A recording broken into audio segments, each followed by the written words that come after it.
Matthew, how are you? You okay? Yeah, I'm We're fantastic. just setting this up. Hello, everybody. Pleasure to be back on your channel, Cookie. Absolute Obviously, pleasure. I need the views, mate. Yeah, and I love it. Every time we do a video, it seems to be a win. So good stuff. Yeah, Fantastic I only do it today. for wins, I only do it for wins. Obviously, got to get those views in. And Well, I say that actually. I went to the Blackburn game the other day and we won 1-0. I just couldn't be bothered to do a video.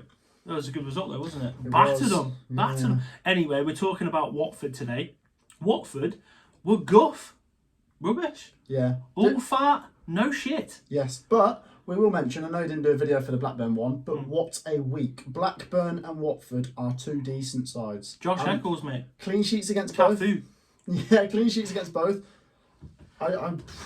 It's getting beyond what I thought we were actually going to do. You know, I thought we would get away from this bottom three, but now we're really motoring to a point where playoffs are on.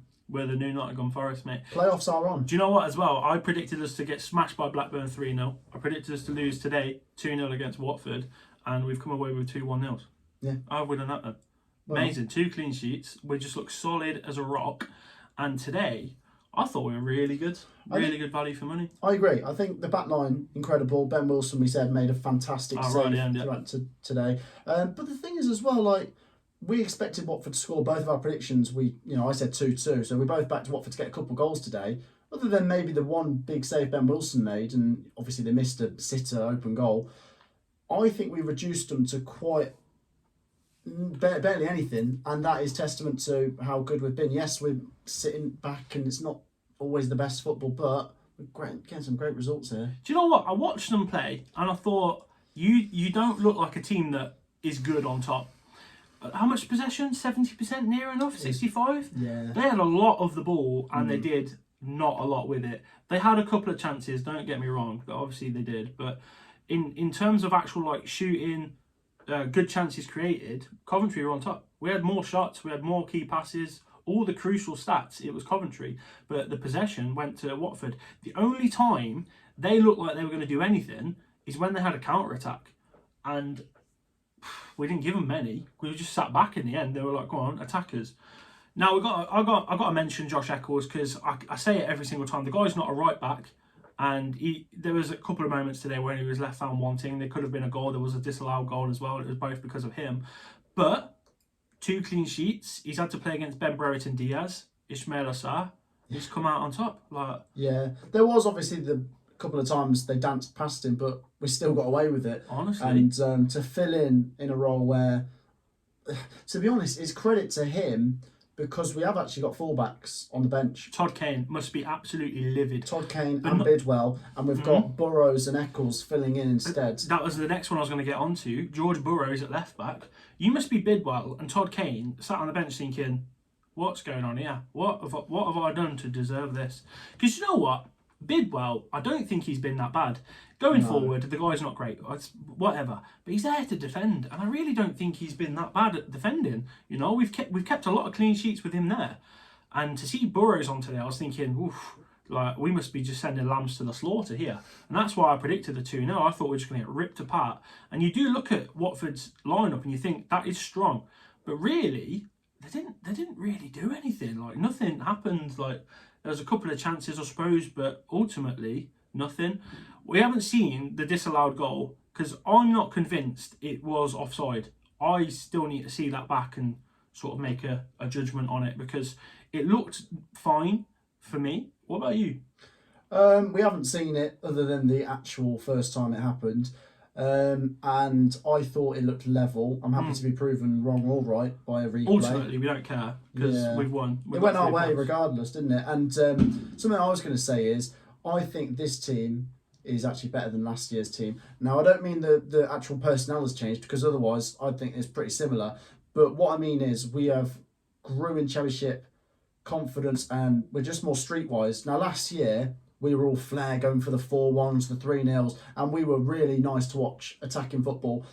This year, we are more streetwise. We're not losing these games naively where we're on top and we lose. We're actually sometimes the worst team and we're coming out with the points. That is the sign of a better team for me. I mean, yeah, like year on year, we haven't really upgraded the squad that as much as we'd have liked to. We've lost a key player in Dom Hyam.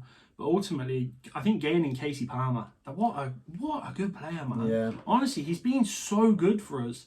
And we mentioned it in your video, how he sort of came with this bad reputation of he was lazy, couldn't be bothered, this, that and the other. But that is not the geezer that's playing for Coventry. We've got this guy who's like working his socks off. But ultimately, where you want him good is his creative play. So good. And like in the last 5 games or so, how many times has he been involved with a goal? Because today, Hamer plays him the ball. He slips it out to Alan cross, Gyökeres goal. Yeah. Bit of a scuff, right? But it's a goal. Yeah. But there's so many opportunities that come through him. I am a massive fan of him. Like I say, he just needed the right manager, the right squad, the right coaching to unlock the potential in that player. Because you might look at him in Bristol City and say, man, maybe he is lazy. Maybe someone just needed to get the right tune out of him, because maybe it's the attitude that, you need to get the right attitude out of him, because his performances for us have been fantastic. And probably a completely different player to what Bristol City were getting. Another player I didn't really mention too much today, Jamie Allen. Like, I'm not saying he's the best player on the pitch, but he's had a hand in both goals. He scored the goal against Blackburn, and he got the assist for the goal today. Mate, even when we played against Stoke, since the Stoke game, the guy's just so involved. Like, he works so hard, and I love that. But one thing I really do like about him, and I don't really like a lot about him, because I think his quality is it can be found wanting at times, right? But the one thing I really do like is his ability to read the game. I think it's so good. His off the ball movement is fantastic, and he's always in space. He's always running at the back line. He's always there for the pass or the cross, right? He scored against Blackburn with another good run into the box, and he scored against Stoke with a good run into the box. He's just there.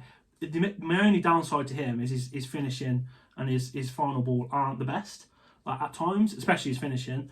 But today, provided the cross, scored, and he was making off the ball runs all the time, causing havoc. Every time we counter-attacked, it was Palmer, Gyökeres, and Allen, and it just looked a threat every single time. Agreed. Gyökeres, very frustrating again today, but ultimately scored the goal, so you can't be too angry at him, really. Yeah, the weird thing was, we've said, watching it back, it doesn't look a clean connection, but it's gone in. So he's got himself into the position we'll give him credit for, and he did put himself about. Yes, he's missed 1 or 2 okay chances today, but yeah, he worked tirelessly and he got the goal, and that's down to him being in a good position. So I'm very, very pleased. And we looked at the bench and thought, that is weak. I don't want to be trailing in this game. Yeah. So we are doing very well on a bit of a shoestring squad at the moment. Yeah, like, I'll lay off the Gyökeres hate for today. Like, he does annoy. He really does annoy me, especially with his striking, because I just think his shooting he's just terrible at it. There is no other way of going about it. He is terrible at shooting, but he's a handful. He's fast, he's big, and he's good at dribbling. He's a handful. He needs to get better at other things, but ultimately he must be a nightmare to defend against, because he is quite quick. He does win a lot of races, and when we're on the counter attack, you've got Palmer trying to slip in either him or Allen. It does look quite good, which is strange. But yeah, he needs to get better at shooting. Today he scored the goal, fine, don't care, 1-0, love that. It's looking alright, isn't it? Yeah. 2 games until the World Cup. Yeah, I was going to say, looking forwards now, I'm not even looking down the table one bit, I'm looking up it. I'm looking up that table, because I think 2 home games, Wigan and QPR, one's down the bottom end, one's at the top end. Doesn't matter. I generally don't think it matters, because knowing Coventry, we'll lose Wigan and beat QPR. But I think if we can get out there, 4 points, we'll probably be in the top half, which is testament to how far we've come in such a short space of time. Still got a couple of games in hand for after the World Cup, and I think the World Cup's probably coming at a bad time. I was just thinking the same thing, actually. We're on such a good run of form. I've just read we haven't conceded a goal away from home in the last 5 games. Mental. And now we're about to ruin it all by having the World Cup. Whose idea was that? Ridiculous. But hopefully after the World Cup we can come back with the same mindset, the same ability that we're showing right now to not concede goals, and maybe we can score a few more after the World Cup, and up the table we go. E-I-E-I-E-I-O. That's it. We never said we were going to go down though, did we? No. Me and you. We were quite happy, like mid-table, top half sort of finish, and we've said that all along. But do you think seriously that the playoffs, are they a thing that's on? They're on. Obviously, most realistic Coventry fans and people that aren't Coventry fans will look at it and say, well, it's more likely you won't make the playoffs, but it's not impossible. It's not out of the realms of possibility, is it? I think keep taking each game one at a time as it comes, and we'll see where we get. I know it's hard to do this, right? But I think we've got 3 games in hand on Norwich, and if we win all 3, we go above them, and they're like 4th. So there you go. Possible. Well, that's it exactly, isn't it? Yeah. So yeah, Norwich are obviously a yo-yo club, so we can just tag along with them up to the Premier League. Relegation? What's that? Us relegated This year? Yeah. No, don't see it. No Don't see chance. it. The only thing, like we've discussed, that could go wrong is obviously the World Cup's come at a bad time, so we might struggle for a bit of form after the World Cup. But I don't see us falling back down to the bottom 3, so I'm not worried about that. No, it's only up from here, Cov boys. Final thing on Watford, don't think you're very good today, simply. Thought you were a bit rubbish, and don't care. We won 1-0, 3 points, thank you very much, and yeah, took it from them. Lovely. Anyway, thank you for watching. Like, subscribe, go see Matt's channel if you aren't familiar. Thank you. See you again. Peace.